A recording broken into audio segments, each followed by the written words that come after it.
Ok, donc tout le monde commence à arriver. J'admets tranquillement.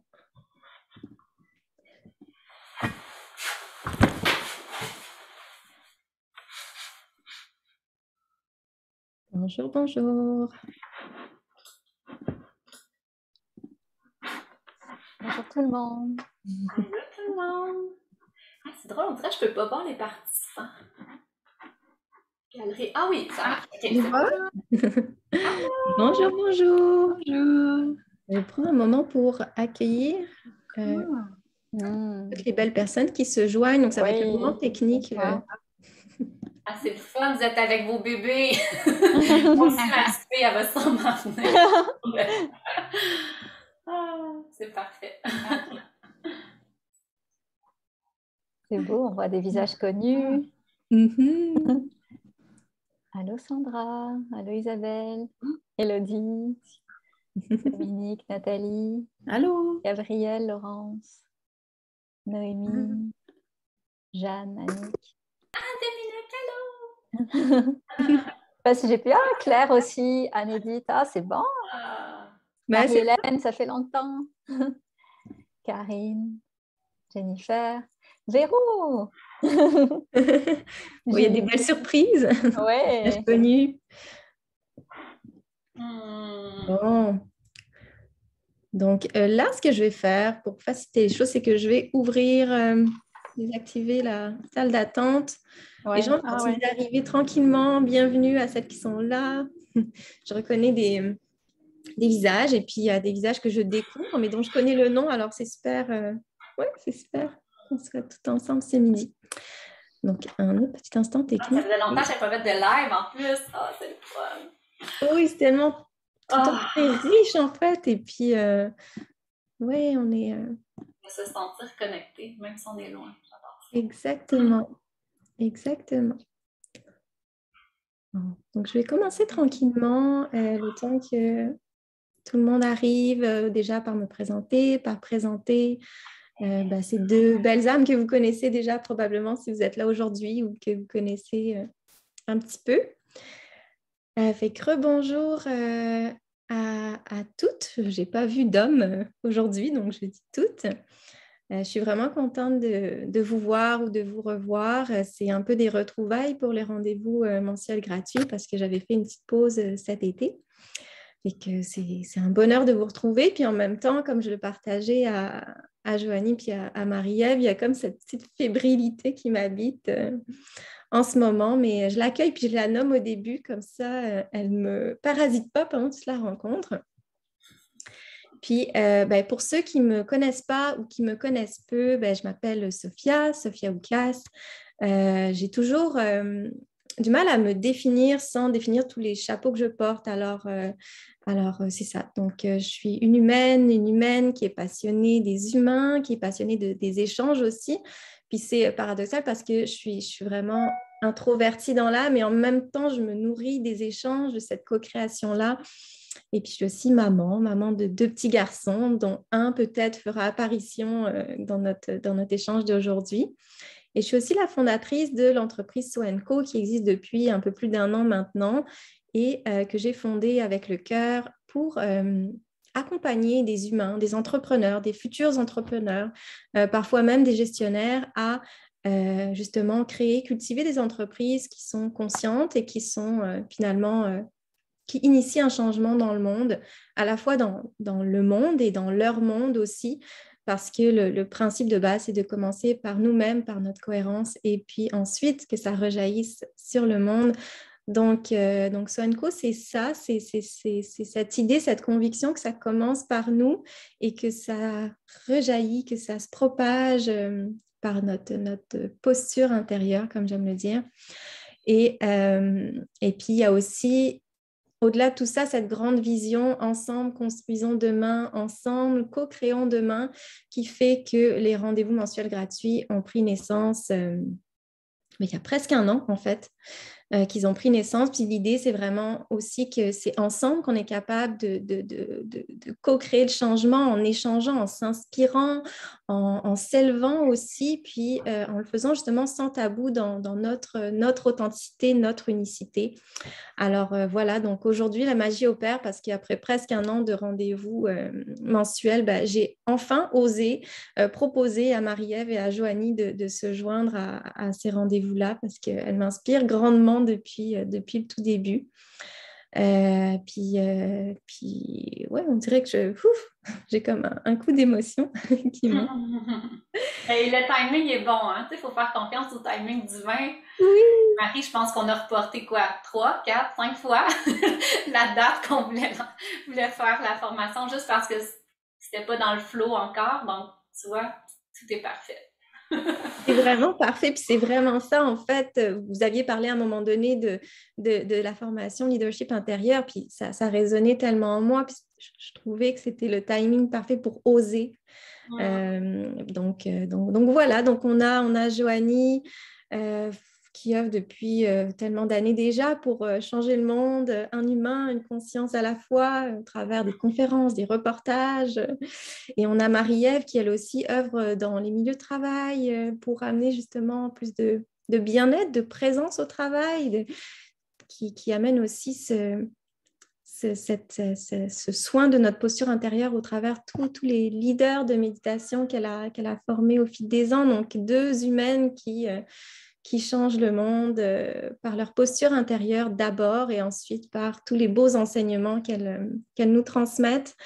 Et puis, c'est ça, dans cette idée d'entreprendre autrement, puis d'entreprendre en conscience, comme Marie-Ève le dit dans son livre, il y a vraiment cette posture, cet être qu'on incarne.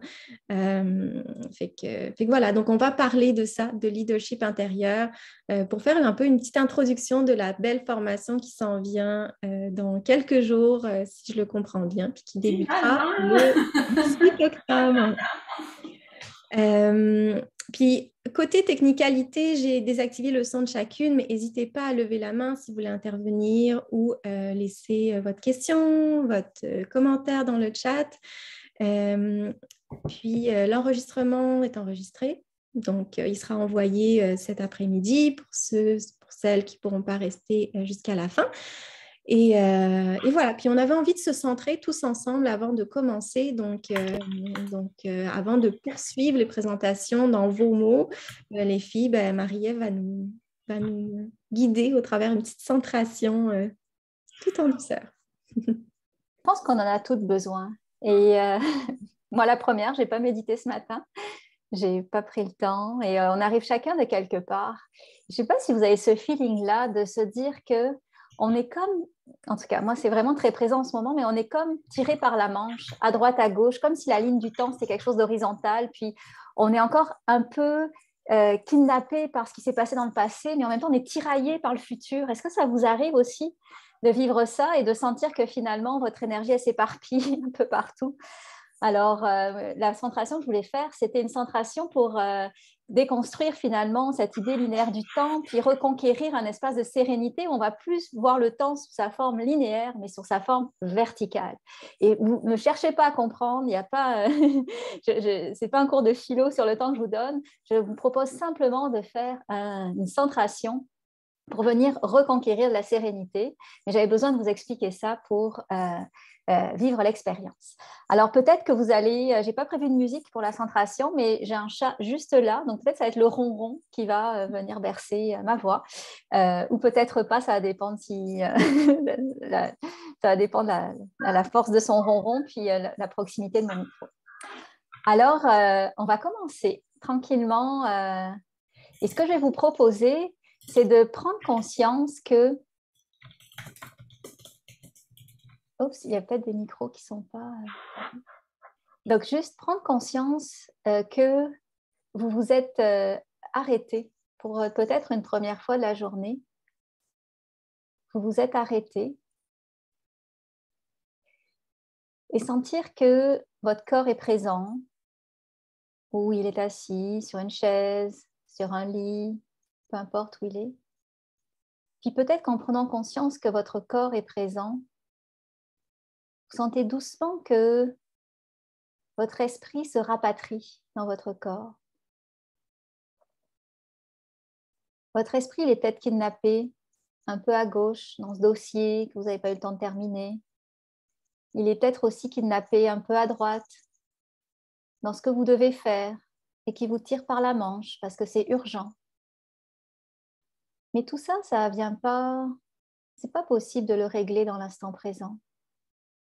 Alors permettez-vous de sentir que vous créez 2 parenthèses à droite et à gauche de vous pour permettre simplement à votre être d'être complet, au moins le temps de notre rencontre, puis le reste de la journée bien sûr, mais déjà sentir que il y a comme quelque chose qui revient à vous, ces petits bouts d'énergie capturés à droite à gauche, mais ils reviennent à vous. Alors sentez peut-être dans votre corps, mais sans chercher à le réfléchir, que vous êtes de plus en plus présent à votre souffle, par exemple. Les petites sensations qu'il peut y avoir sur vos bras. Les sensations dans votre ventre et votre dos.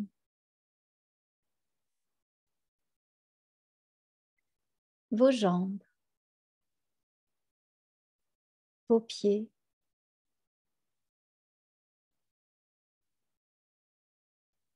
Sentez que vous êtes un corps qui ressent des épaules jusqu'aux pieds. Vous vous permettez d'être de corps et d'esprit, presque en étant dans le ressenti profond de tout ce qui est vivant et vibrant dans ce corps à cet instant, tout simplement,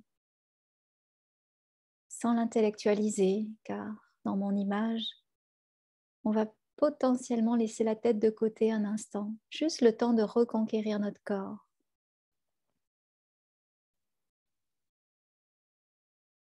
J'avais utilisé la métaphore des parenthèses, mais vous pouvez même imaginer comme 2 parenthèses, grandeur nature, de votre hauteur, pour créer ce petit cocon.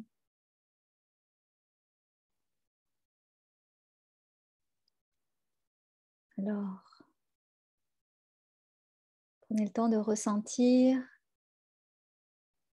de prendre une dernière respiration avant de revenir tranquillement dans le groupe.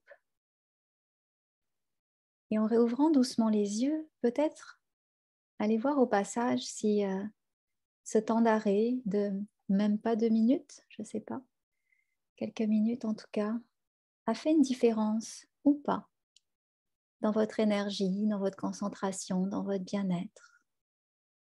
Je vous laisse le vérifier, puis il n'y a pas de bonne ou mauvaise réponse, évidemment.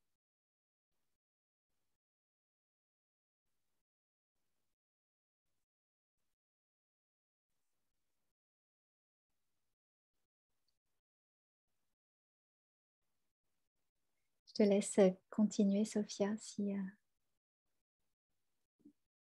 Merci beaucoup, Maria. Ça a fait du bien.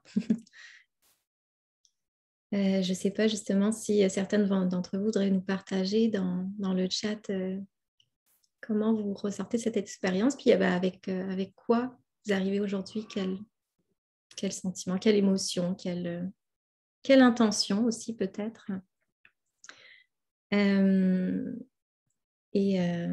Et pour poursuivre, j'avais vraiment envie, si vous êtes à l'aise, Marie-Ève et Joanie, à peut-être vous présenter à nouveau dans vos mots et puis finalement à nous amener, parce qu'on parle de leadership bienveillant, on parle de leadership conscient, mais vous avez employé le mot leadership intérieur. Donc, qu'est-ce que c'est pour vous, puis qu'est-ce que ça fait résonner en vous?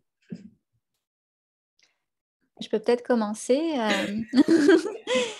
Alors, moi, mon nom, c'est Marie-Ève Lessine. J'ai fondé il y a 7-8 ans Let It Be Méditation. C'est une entreprise, c'est une école finalement de formation autour de la méditation et de la pleine conscience. Il y a le volet méditation qui est très fort Mais il y en a plusieurs ici, puis j'ai formé pas mal de professeurs de méditation ces 7 dernières années.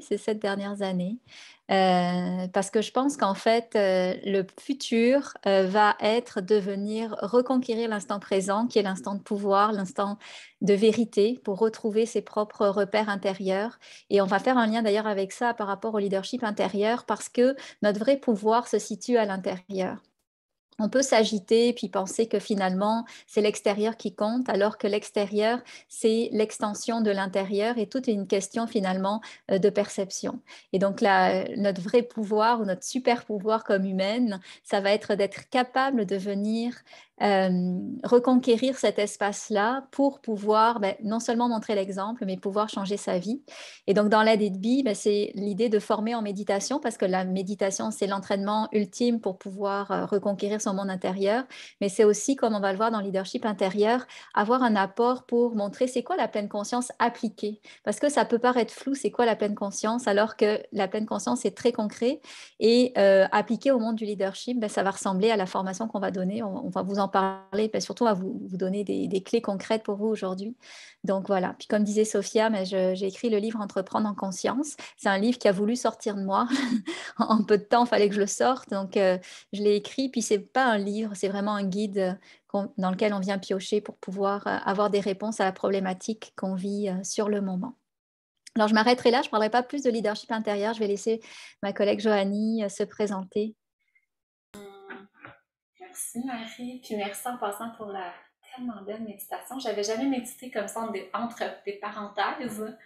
J'ai adoré. Donc moi, je m'appelle Joanie, puis là c'est ça, ma petite Elia est à côté de moi. Ça se peut qu'elle vienne, parce que la garderie est fermée, comme il y a la COVID dans la garderie, puis je suis solo mom cette semaine, donc on est dans le flow. Une des thématiques qu'on va aborder dans les leadership intérieurs, d'ailleurs, d'être beaucoup plus dans l'accueil. On dirait le mot accueillir monte beaucoup quand je pense à leadership intérieur.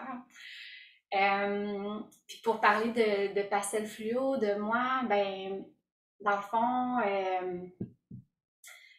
fond, Pastel Fluo, ça a pris racine dans une série documentaire qui suit ma transformation intérieure, ma quête de sens aussi, suite à une grande épreuve de vie qui a été le décès de mon petit garçon.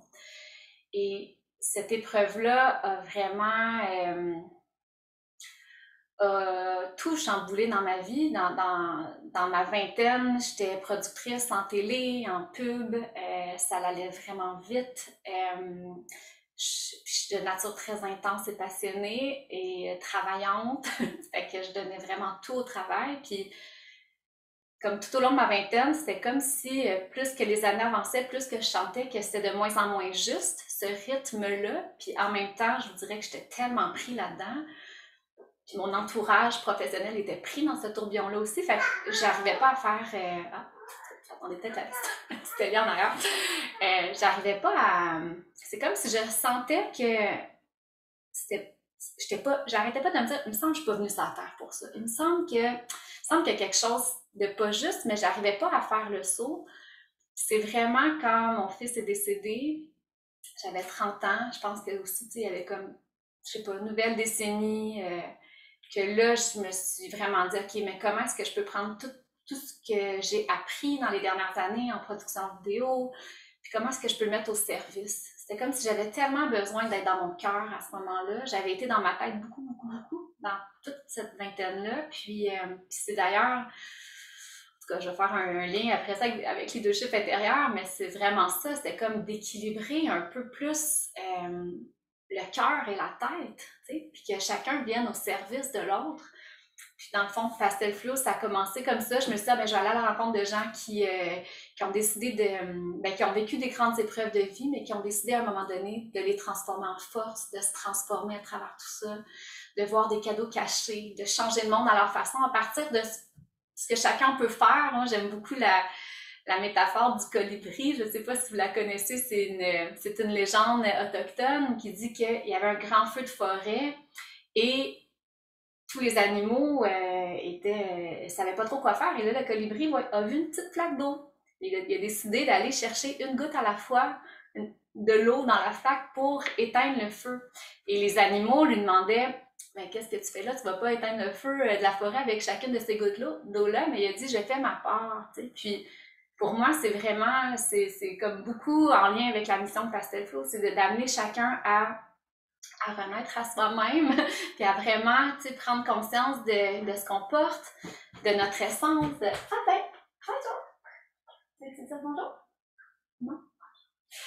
De notre essence, de notre unicité, des fois, on pense tellement qu'on doit faire, mais il y a beaucoup à être. Souvent, juste notre présence, puis moi, j'aime ça me le rappeler que juste notre présence fait du bien, juste notre essence. Marie-Ève, Marie-Ève, pour moi, c'est comme mon petit Bouddha, là. Je dis souvent, j'ai comme l'impression d'être en présence d'un petit Bouddha sur deux pattes, en présence de Marie-Ève. Tu as une énergie tellement bienveillante, qui calme, qui apaise, qui est remplie de sagesse, mais ça, c'est même pas tout ce que tu fais, c'est juste qu'est-ce que tu dégages, qu'est-ce que tu apportes. Donc, chacun, par notre présence très unique, on a quelque chose à apporter. Fait que c'est ça. Fait que Pastel Flow a commencé comme ça, puis après ça, de dire, maintenant, à partir de qui je suis, comment est-ce que je peux faire quelque chose? Comment est-ce que je peux changer le monde à ma façon? Comment est-ce que je peux faire ma part? Puis incarner ce changement-là qu'on veut voir dans le monde, puis de se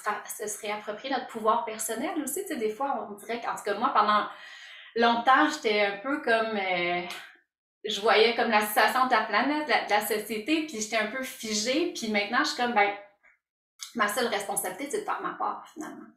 Fait que Pastel Flow a commencé comme ça, puis on a fait une série de documentaires, et les derniers documentaires, j'ai suivi beaucoup des entrepreneurs qui faisaient les choses autrement, et qui m'ont amené aussi à prendre conscience à quel point que, comme entrepreneur, mais comme travailleur autonome, en fait, que notre travail peut créer un impact, puis qu'on peut réellement utiliser notre travail pour transformer les choses.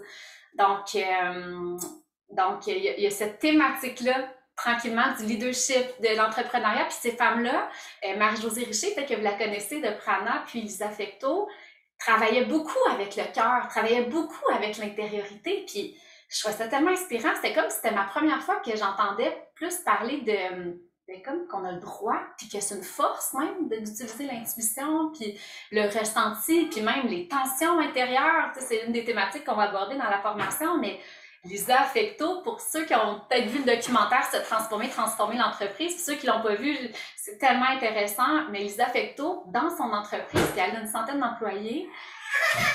Oh, attendez, juste un petit instant, ma fille vient de se cogner. 2 secondes. Marie, tu veux-tu poursuivre? Oui. En fait, je vais poursuivre, mais je vais rebondir sur quelque chose qu'a dit Joanie que je trouve vraiment fondamental. Oups.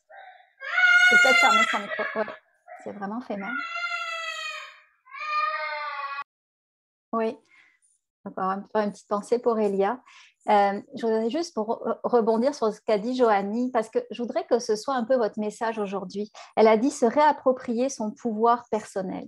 Se réapproprier son pouvoir personnel, parce que vous pouvez, on est comme incrusté dans l'idée qu'on n'est pas assez. Et si on n'est pas assez, il faut faire plus pour être assez, puis peut-être un jour devenir assez. Mais même quand on devient assez aux yeux de qui on pensait qu'on devait être pour pouvoir être assez, il y a une autre définition de assez. Donc, c'est une course sans fin.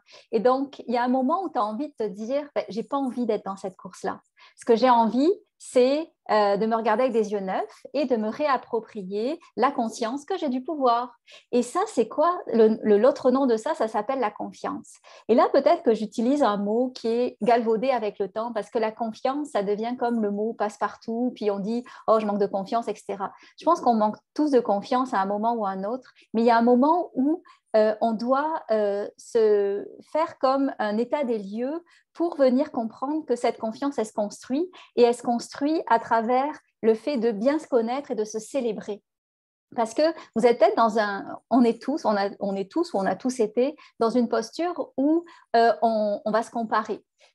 Où on va idéaliser quelqu'un qu'on n'est pas encore, donc où on va comme sentir qu'on a des manques et qu'il nous faudrait être un peu différent.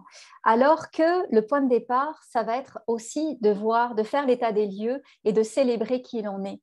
avec modestie, humilité, mais aussi, discernement et lucidité. Parce qu'on a tous des forces. Vous avez tous, Joanie en a parlé, on a tous une essence unique qui est aussi appelée un don. Donc, rien que ça, c'est un cadeau inestimable. Mais si vous ne prenez pas le temps de venir mettre votre projecteur vers l'intérieur pour venir voir c'est quoi votre essence, c'est quoi vos dons, c'est quoi les choses qui sont brillantes en vous, mais jamais vous allez pouvoir sortir de la course à cette quête d'un idéal. Donc, si on se replaçait un petit peu en amont, un des messages d'aujourd'hui, puis c'est un message central de leadership intérieur, c'est regarder qui vous êtes avec les yeux de l'amour. Et regardez déjà toutes ces magnifiques graines, jeunes pousses, baobabs, forêts amazoniennes que vous avez, qui est vraiment les choses que vous avez à apporter au monde. Et commencez déjà avec la célébration de ça. Parce que c'est comme... je sais que vous devez être la plupart assez altruiste dans votre style, mais c'est une responsabilité sociale d'apprendre à avoir confiance en soi. Parce que sinon, on va toujours être un peu dans la course pour se faire valider par l'autre ou on ne va même pas donner l'exemple à d'autres amis qui sont encore plus loin sur l'échelle justement du manque de confiance.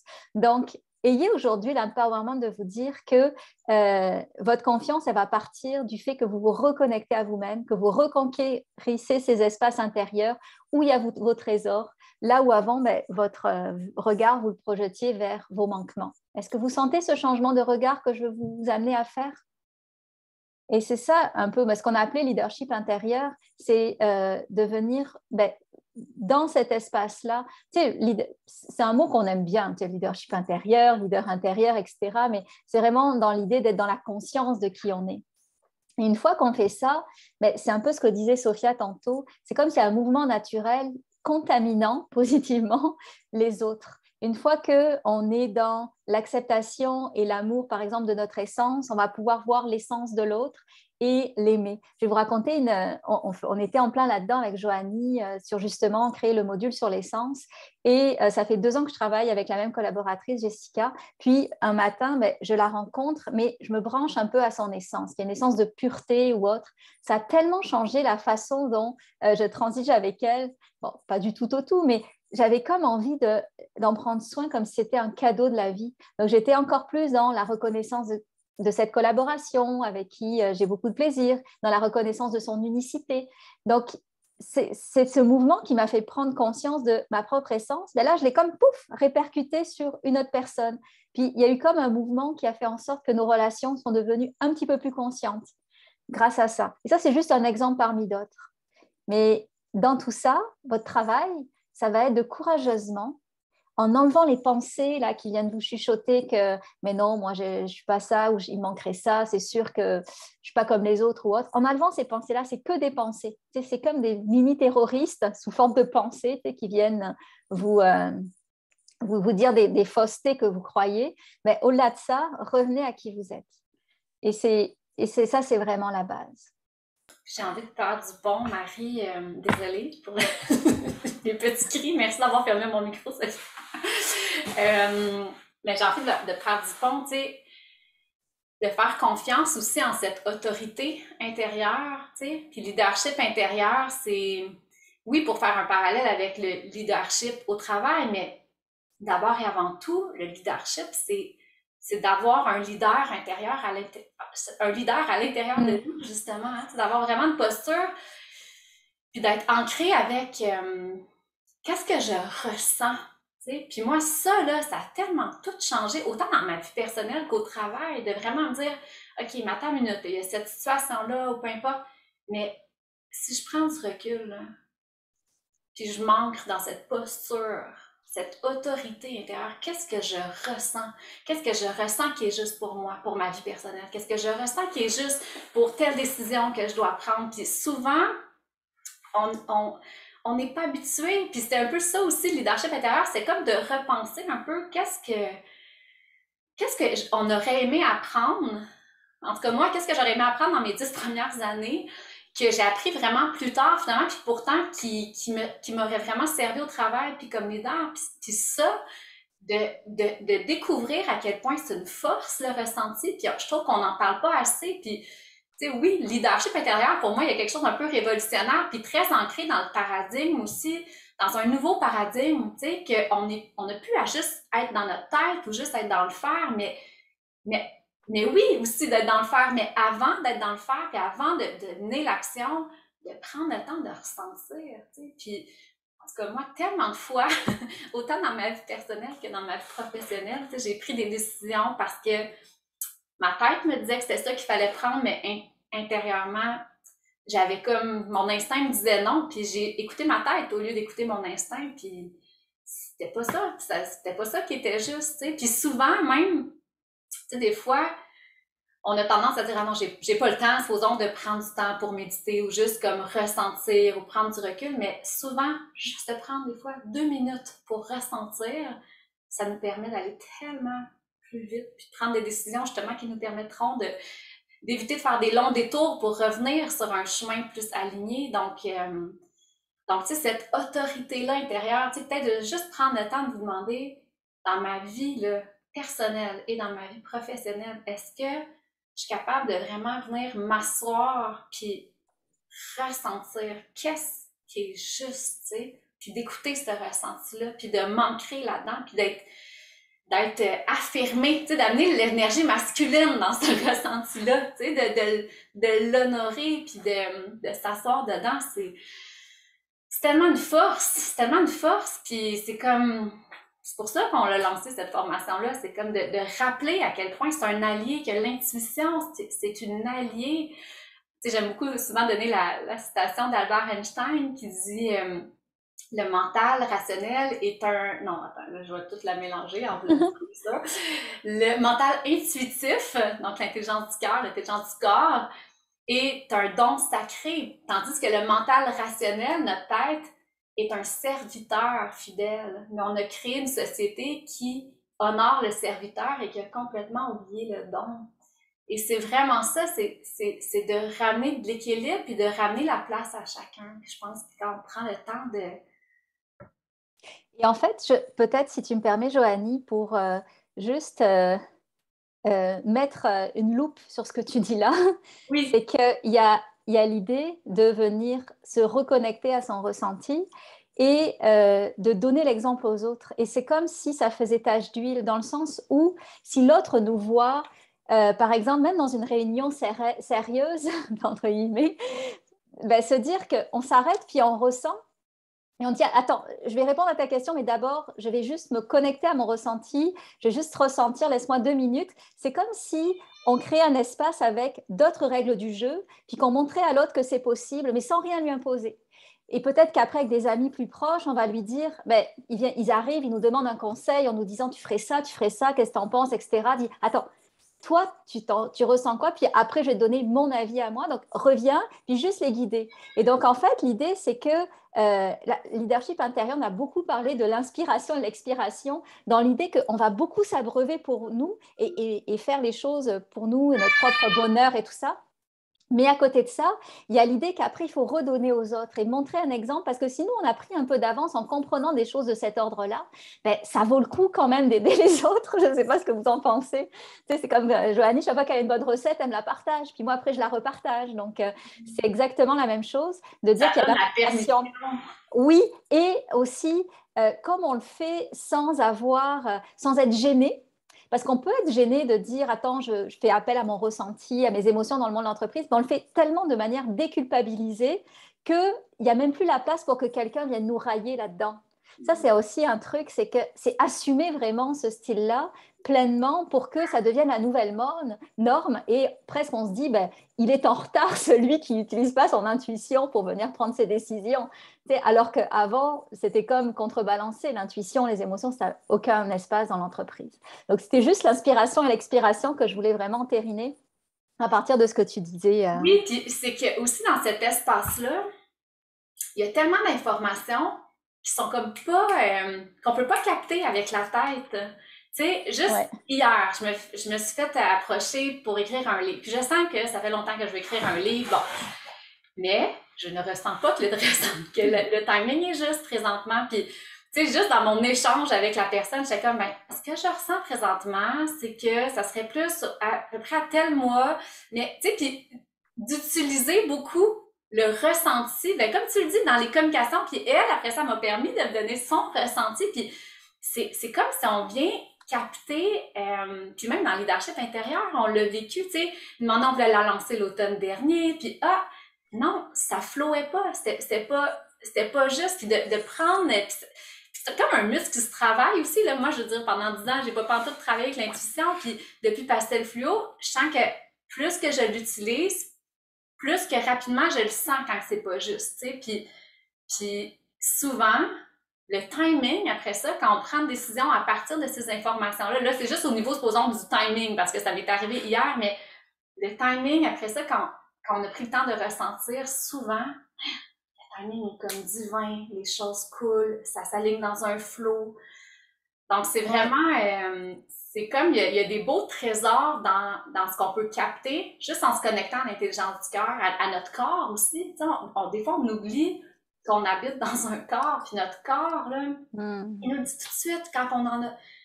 Tu sais, là, moi, là, j'ai tellement passé sur le bord de l'épuisement professionnel souvent, là, dans mon ancienne vie, puis mon corps, il me le disait. Mon corps me le disait que c'était pas sain. Mon corps me le disait que je devais arrêter, puis j'écoutais pas.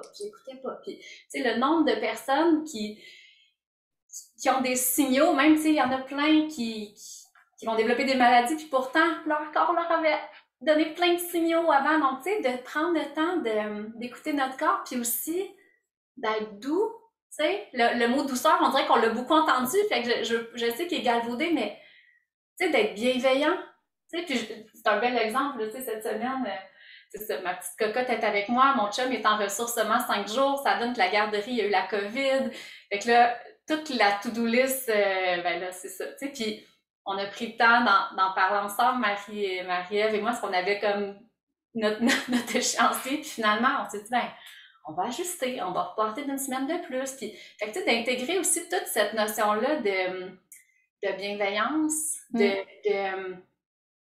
d'élargir,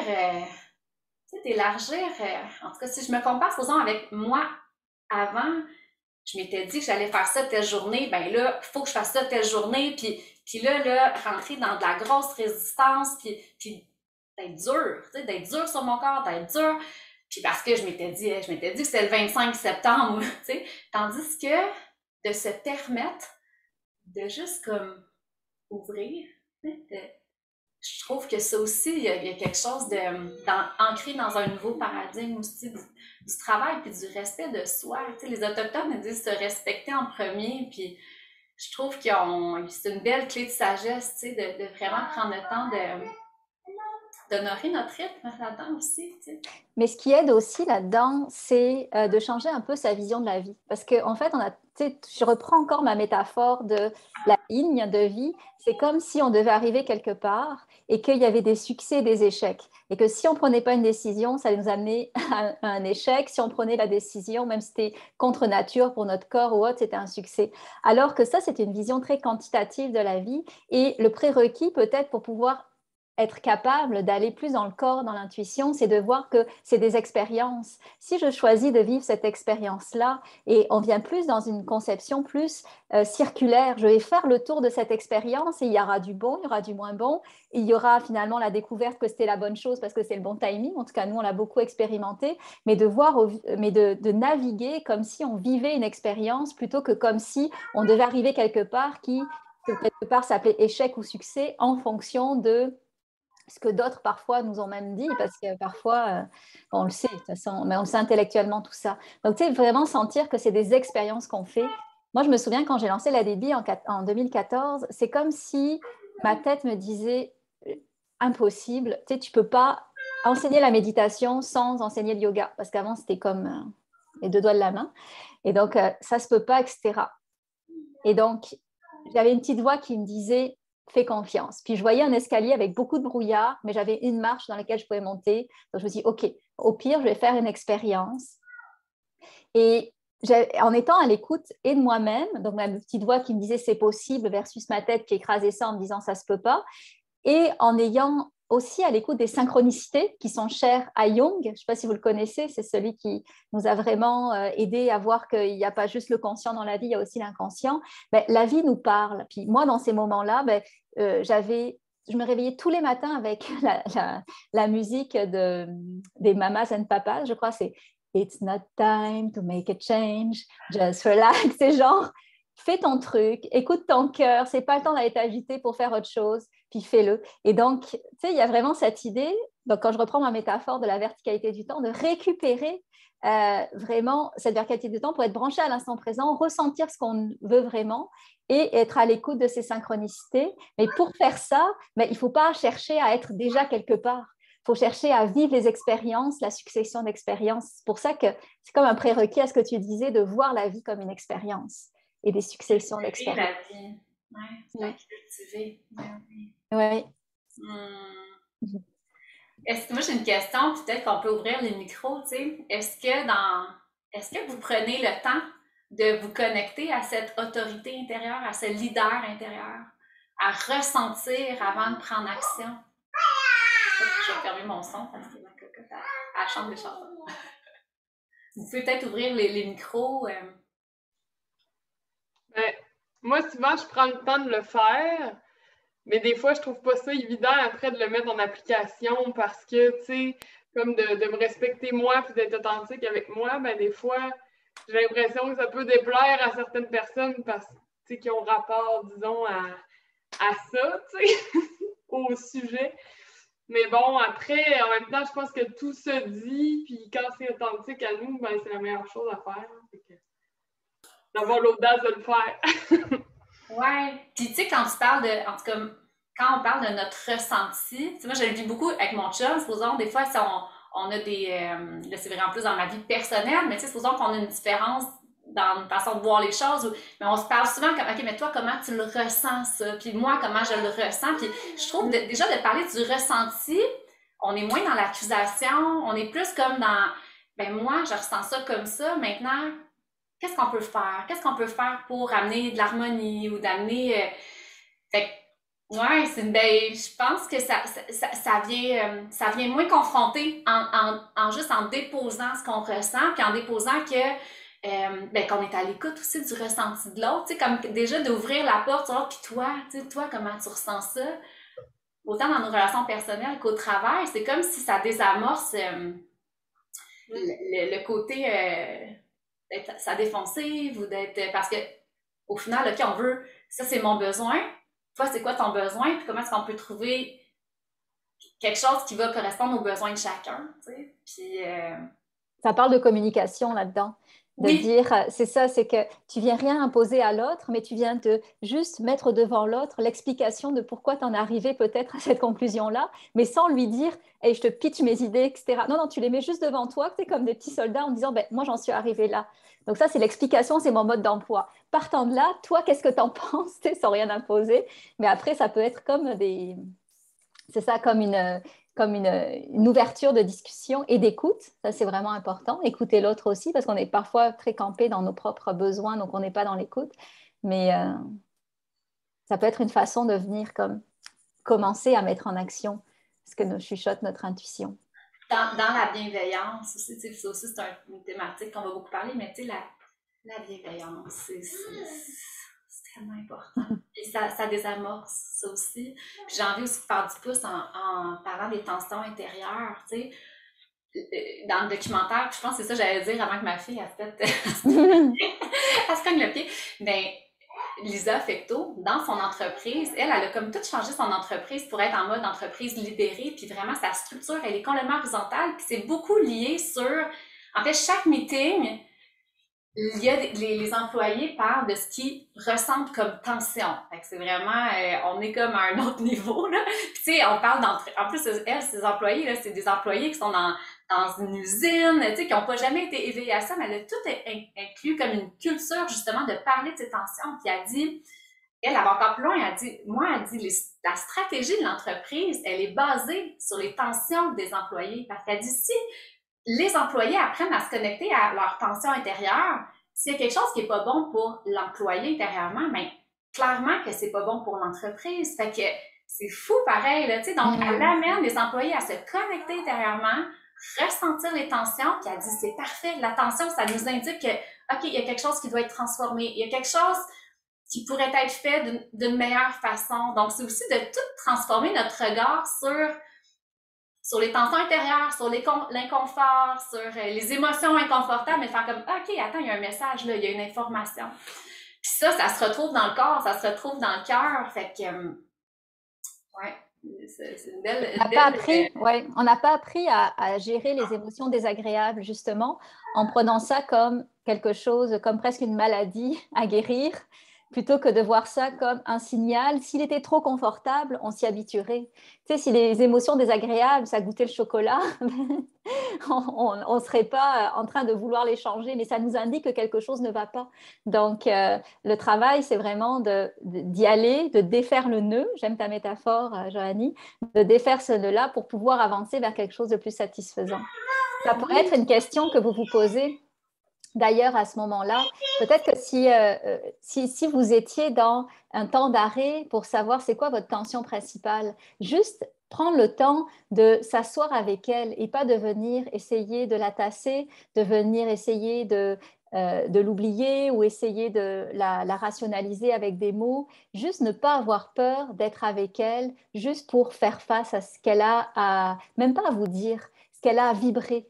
Mais ça, déjà, c'est un super exercice pour venir connecter à soi, mais dans toutes ses parties, pas juste les belles parties qui font du bien, mais aussi dans les parties plus difficiles. Donc, peut-être que ça peut être un exercice que vous pouvez faire juste après l'atelier, de venir on peut le faire même vers la fin, de venir comme s'asseoir, et c'est quoi la lutte que j'ai, la tension que j'ai, et juste vous asseoir avec elle pour voir que vous êtes capable de faire face à qu'est-ce qui est plus désagréable, ou en bouddhisme, on dit le pas beau, le pas beau en soi. Donc, juste ça. Et ça, c'est vraiment révolutionnaire parce que c'est du courage. C'est vraiment du courage de oser faire ce chemin-là, là où d'habitude, on cherche à l'éviter à tout prix. Je pense qu'on a une question. Je ne sais pas si Marie-Ève, tu veux poursuivre sur la question d'Isabelle qui dit comment faites-vous le lien entre le leadership intérieur et l'organisation du travail?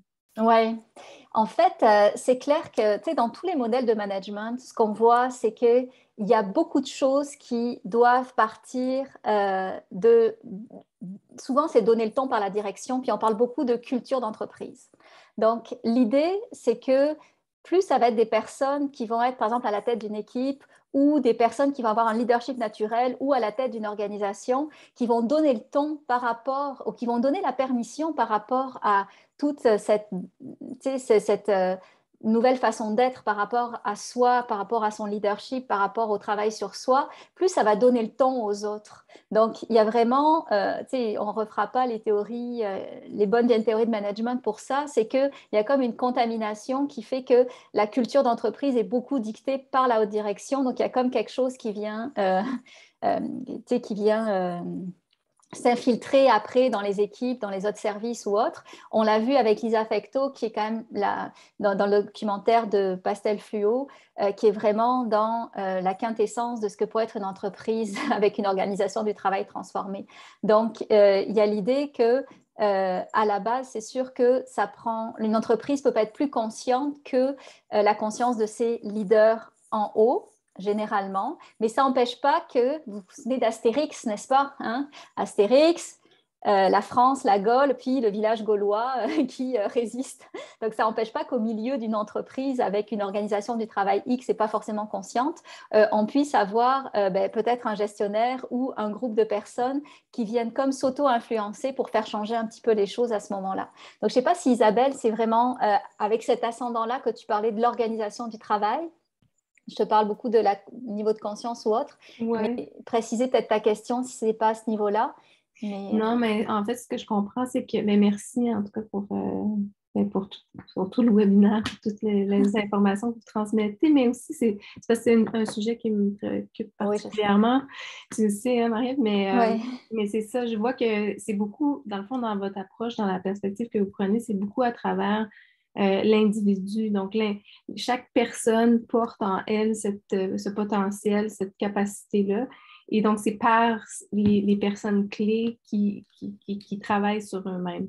Mais j'ai envie de dire, il y a aussi des pratiques, en fait, hein, aussi. Il y a des pratiques qui permettent de développer ça. Fait que Et certainement, vous avez identifié des pratiques qui facilitent ce développement-là au sens plus organisationnel du terme, sans dire que c'est chaque individu, mais des pratiques de gestion, des pratiques collaboratives ou des pratiques qui font en sorte qu'on vient travailler justement sur ces clés-là ou sur ces éléments-là que vous nous partagez. Là.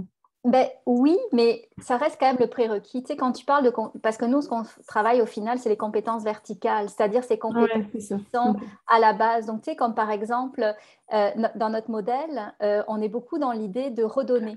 C'est-à-dire qu'une fois que tu as compris quelque chose, tu vas le redonner à l'autre. Donc, tu as compris, c'était quoi, par exemple, l'essence ou la connexion aux émotions. C'est-à-dire que plus tard, tu vas aider l'autre plutôt que lui dire comment ça va. Tu vas lui dire, ben, c'est quoi l'émotion que tu as et l'aider à définir son émotion. Donc, déjà, tu lui montres un petit chemin vers lui. Puis moi, ça m'a vraiment... En tout cas, je sais que tu ne peux pas après former les gens en management, tu sais, sur toutes les dimensions de management si la personne n'a pas à la base une qualité de présence et de sensibilité pour pouvoir être contaminée par les formations justement sur le soutien, la reconnaissance, etc. Donc, dans notre modèle, c'est vraiment centré sur, oui, la personne avec la volonté intrinsèque et très forte de redonner, mais sinon, il y a une des pratiques sur lesquelles on est très, très à cheval, c'est la question de la reconnaissance au travail, parce qu'elle vient, donc c'est une des pratiques qui est peut-être plus managériale que l'autre, mais pour nous, la reconnaissance au travail, c'est la base pour créer non seulement un climat de sécurité, mais aussi pour créer aussi une entreprise où les gens vont grandir. Et quand tu commences à faire ça, ben, ça vient comme après donner l'autorisation aux autres personnes de dire ce qui va, de dire ce qui ne va pas, puis de faire grandir. Mais c'est sûr que ce n'est pas un modèle complet de management, mais notre point de départ, puis moi, ce point de départ à Joanie aussi est très cher, c'est vraiment ouf que ça parte de soi. Parce que c'est facile de prendre plein de formations, mais de ne pas se remettre en cause intérieurement. Et puis particulièrement, j'en ai parlé du pouce, c'est particulièrement quand on parle d'une posture intérieure, si on ne l'incarne pas, puis on ne la goûte pas, puis on ne la vit pas en soi, intérieurement en premier, ça va être du vent, ce qu'on va dire aux autres. Puis pour ça, c'est ça. La façon d'en on a 6 modules, 6 thématiques. On fait le travail à l'intérieur de nous, puis après ça, on fait tout le temps comme faire Après ça, on ramène ça dans l'entreprise. Puis oui, tout le module sur la reconnaissance existentielle avec une multitude de pratiques qui est comme culminer la formation. Puis on utilise aussi beaucoup, ce qui est le fun, c'est qu'on utilise les documentaires de Pastel Flow pour ramener ça aussi dans l'équipe, pour que les gens puissent utiliser ça, puis donner comme une petite bouchée de ces thématiques-là, puis de faire réfléchir les employés à travers les différentes thématiques, mais d'une façon un peu plus expérientielle.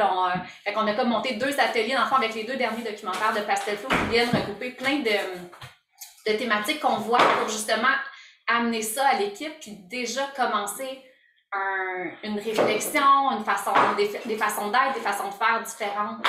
Mais pour reprendre ce que Marie-Ève, elle disait, c'est sûr que tout part de soi. Je vais éteindre mon micro, il y a un petit chaos en arrière de moi.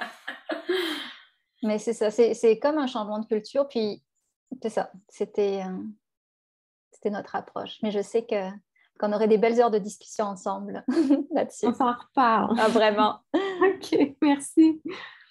Mais ça, c'est ça, en fait, toute l'approche est autour de... Ça commence dans l'être aussi, donc ça commence dans l'intelligence du cœur pour ensuite se transmettre dans le faire, donc dans les actions qu'on va prendre, dans les pratiques qui vont se mettre en place au sein des organisations.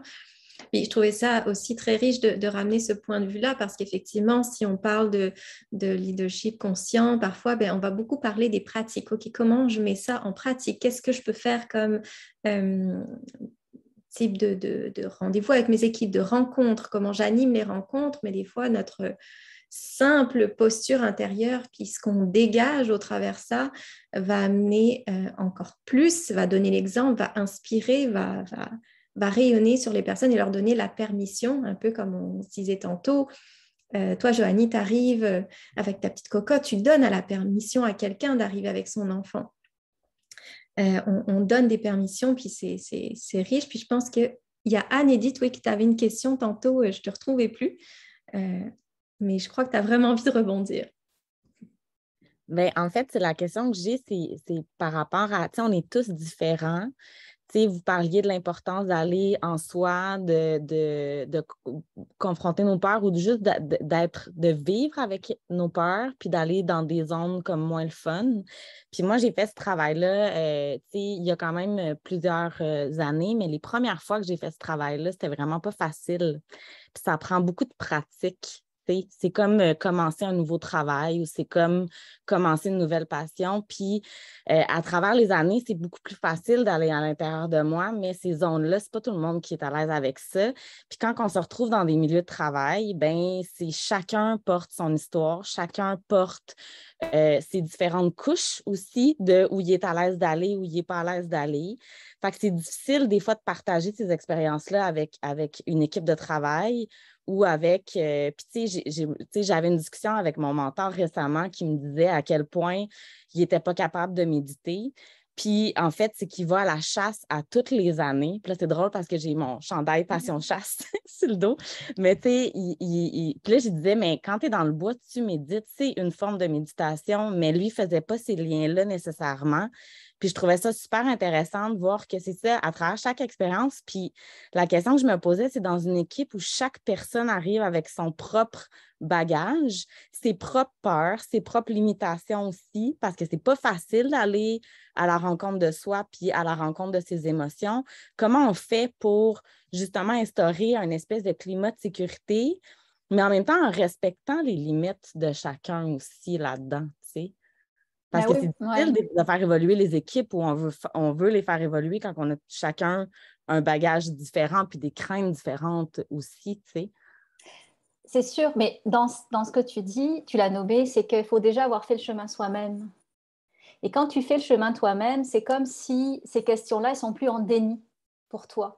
Quand quelque chose est en déni, c'est comme si tu le repoussais, puis parfois ça crie à travers toi ou autre. Donc, tu sais, si tu n'es pas capable de voir tes peurs, tu les mets de côté, ben, elles vont crier à travers toi, puis les gens vont penser que tu es peureux, puis ils vont sentir que tu es peureux, alors que toi, tu ne vas même pas le sentir.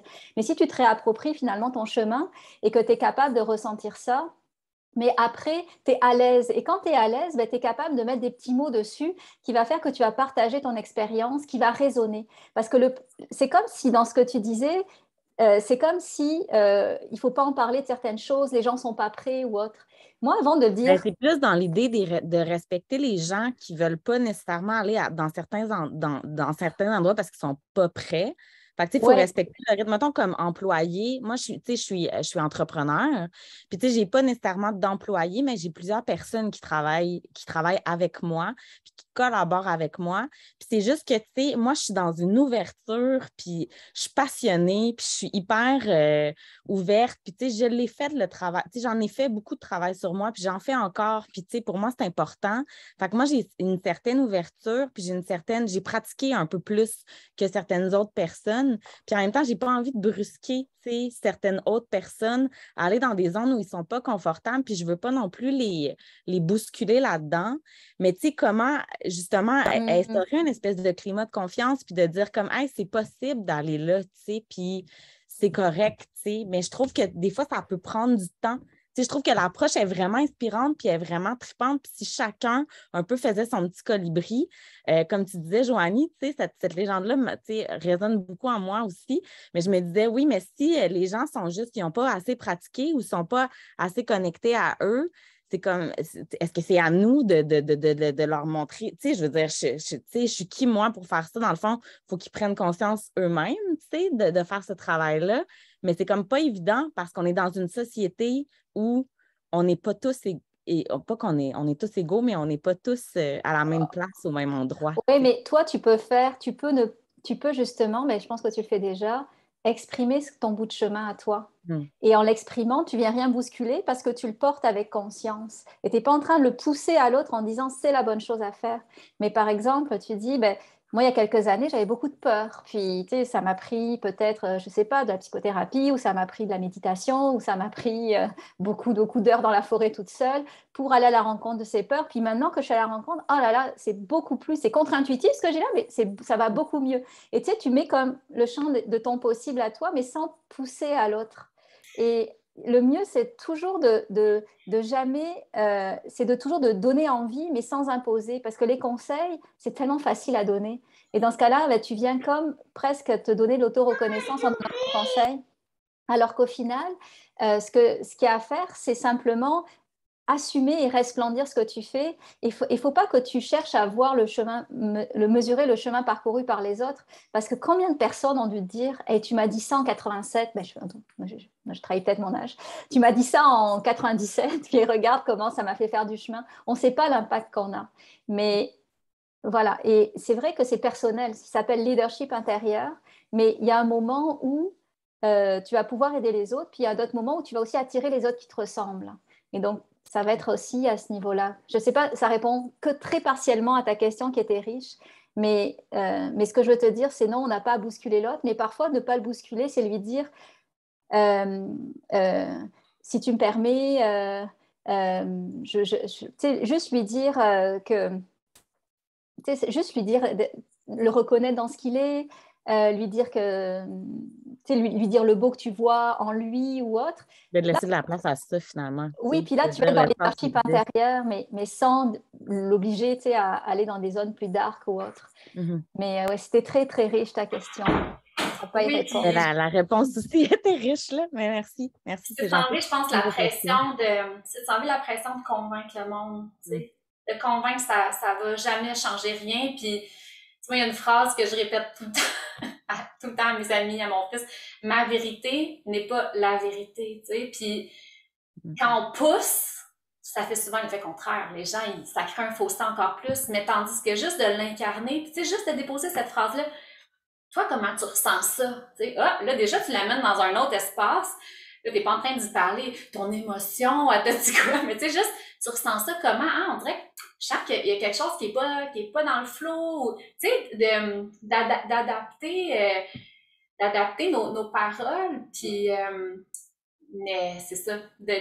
On n'aura jamais le pouvoir. Puis, c'est pas notre responsabilité non plus de convaincre personne, tu sais, mais juste de l'incarner. Puis, après ça, justement, comme Marie disait, de juste venir déposer, moi, ça m'a aidé. Puis c'est pour ça, pour ceux qui sont plus dans une équipe de travail, notre idée, c'était comme, justement, on peut pas convaincre personne. Tout le travail part du leader.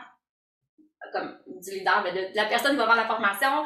Puis intérieurement, de cette posture-là, mais après ça, avec les documentaires, on voulait venir justement, OK, on va venir juste éveiller sur les thématiques, puis voir, OK, comment est-ce qu'on peut discuter, avoir des réflexions autour de ça, puis tranquillement transformer. Mais tu sais, même Lisa, je sais qu'il est rendu 13h03, là, mais je finis juste avec ça, mais tu sais, Lisa Fecteau, elle a engagé un coach dans l'entreprise qui est venu justement permettre aux employés de se reconnecter parce que les employés, de nommer des tensions intérieures, on n'a jamais appris ça, là, tu sais. Personne, là. Fait que elle, comme, je pense qu'initialement, c'était une fois par semaine, puis là, je pense qu'elle était rendue, au dernier nouvelle, elle était rendue 3 jours semaine, là, puis là, les employés, justement, ils utilisent ça, tu sais, puis c'est tout un climat, elle, un peu comme Marie-Ève le disait tantôt, ça partait du haut, elle a imposé. Chaque meeting commence par 2 minutes de silence. On enlève nos tracas du matin, on arrive en présence au meeting. Après ça, chacun dit il arrive comment. Au début, là, le monde ne savait pas quoi dire, mais juste de déposer, OK, aujourd'hui, vous savez quoi, je suis fatiguée, j'ai pas dormi, mon bébé n'a pas... Tu sais, juste de déposer ça, après ça, ça l'amène un climat de prendre soin. Tu sais, OK, t'es plus fatiguée, parfait, je vais en prendre un peu plus, moi j'ai plus d'énergie. Après ça, un tour de table gratitude. C'est tellement beau là, dans le documentaire de voir là, des gars de shop là, dire hey, moi, Gilbert, là, merci, quand tu as fait ça, ça m'a vraiment aidé. De juste nommer. Puis après ça, tour de table, tension intérieure. Fait que, il y a comme tout un climat de sécurité, mais ça a été l'aspect sécuritaire. Je m'excuse, mon chien Lennon jappe en arrière. Il veut rentrer dans le bureau. Mais c'est ça, la notion de créer un espace sécuritaire, c'est primordial. Mais bref, on pourrait en parler encore longtemps. Il est passé 13h, mais merci pour ta question, Aladine. Merci. Et vous donnez tellement de réponses, en fait, déjà dans tout ce que vous avez dit, parce qu'il y a le regard qu'on va porter sur l'autre qui va changer les choses, qui va lui donner un espace, en fait, pour un espace d'ouverture, puis ce sentiment de sécurité dans les pratiques qu'on instaure. Puis, Joanie t'a donné un exemple, un moment en début de rencontre pour exprimer ce qu'on a exprimé, puis au fil du temps, il y a comme une ouverture qui se crée parce qu'on s'ouvre un peu on ouvre la porte par notre authenticité, notre vulnérabilité, puis Il y en a d'autres qui tranquillement ouvrent leur petite porte, puis c'est cet élan-là qui finalement va un peu changer la dynamique de l'organisation, mais il y a beaucoup qui passent par une notion que vous allez aborder, mais tout ce qui est reconnaissance. On dit à la personne, mais je te vois, tu as ta place, tu peux y aller, tu peux t'exprimer, je vais t'accueillir. Et ça, c'est revenu souvent, la sécurité, on a besoin de se sentir accueilli aussi dans ce qu'on a à partager. Donc, je voulais juste rebondir là-dessus parce que ça faisait vraiment écho avec beaucoup d'expérience. Puis j'ai mon petit chou qui pleure. Alors, je sais que le temps de chacune est précieux. Je ne sais pas, Joanie, Marie-Ève, est-ce que vous vouliez laisser un espace pour des questions ou bien conclure avec quelques mots? Comment est-ce que vous voyez ça? Moi, j'ai peut-être juste envie de déposer, justement, juste de remettre ça à l'avant. Tu sais, comment je me sens par rapport à telle situation? Comment je me sens par rapport à telle personne? Comment je me sens par rapport à... OK, je suis dans une rencontre, puis d'un coup, je sens qu'il y a une friction. Je ne sais pas pourquoi. Et si j'ouvrais le dialogue, de juste déposer, tu sais, je ressens... Tu sais, juste d'amener ça, ça peut faire comme une méga différence. Tu sais, de prendre conscience comment je ressens les choses. Comment je le ressens, ce projet-là? Ou, tu sais, je sais pas, je veux engager telle personne. Hey, cette personne-là a un CV extraordinaire. C'est elle que ma tête me dit, mais mon cœur me dit que c'est l'autre. Mon ressenti, tu sais, de vraiment faire plus de place, d'y laisser la place de leader, justement, tu sais, à ce ressenti-là. Moi, j'ai envie juste de déposer ça, puis que ça fasse son bout de chemin, tu sais, déjà, dans votre cœur, dans votre être. Moi, je vais conclure avec les mots-clés que j'ai pris tout au long de notre discussion, tu sais, comme pour avoir les différents moments.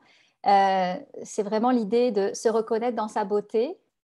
Le deuxième point, c'est exactement ce que tu as dit, Joanie. Comment je me sens et faire des check-in réguliers pour utiliser nos tensions émotionnelles comme un GPS vers la meilleure décision pour soi. L'idée de montrer l'exemple, voir la vie comme une expérience.